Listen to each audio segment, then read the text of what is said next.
Hello, 1K. Nice to meet you. What brings you to Milton's Rest? Makes sense. It must be strange to be thrust right into the middle of all this. But you picked a good spot. Milton's Rest is the perfect place to relax and think. Well, this is the spot where the founder buried her first cat, Milton. She found Milton just after she woke up, and he lived with her and the first companions for almost 20 years. They say she was heartbroken when he died and swore that one day she would find the means to extend the lifespans of biological organisms. Probably, but we haven't really tried. It's not really considered part of the goal, you know. So, unfortunately, our cats still die pretty quickly. You fall in love with them, they become a part of your life, and then they're gone. That's why we built this place, to remember them.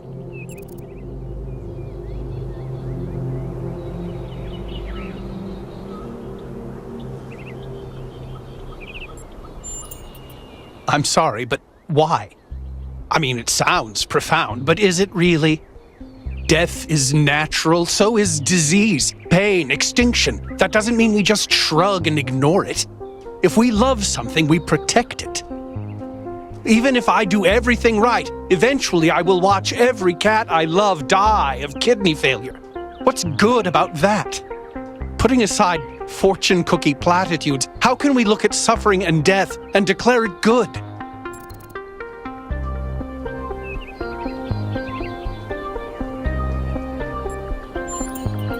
Does it, though?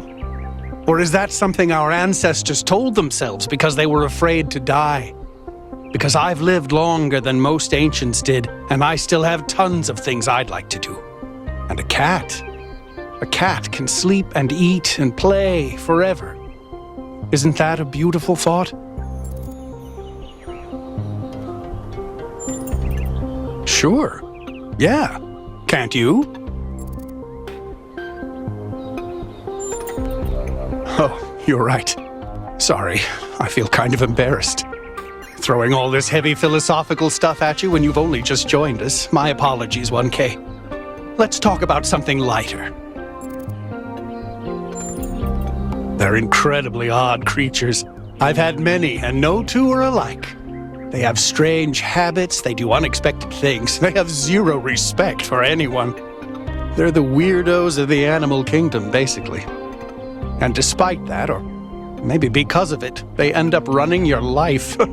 I once didn't use my recharging station for almost 15 years because one of my cats liked to sleep in it.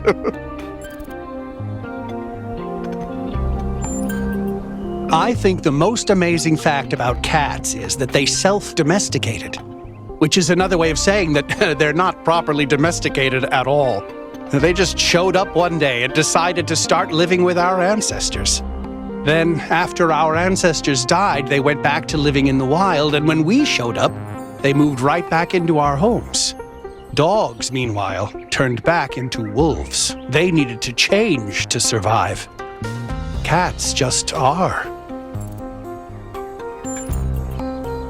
I do. Her name is Patricia. She's very beautiful and very specific in her preferences. She loves sunshine and sitting on people's heads. And she has a psychotic hatred of flies. I don't mean that she tries to catch them like a normal cat. I mean she is furious at the mere fact of their existence.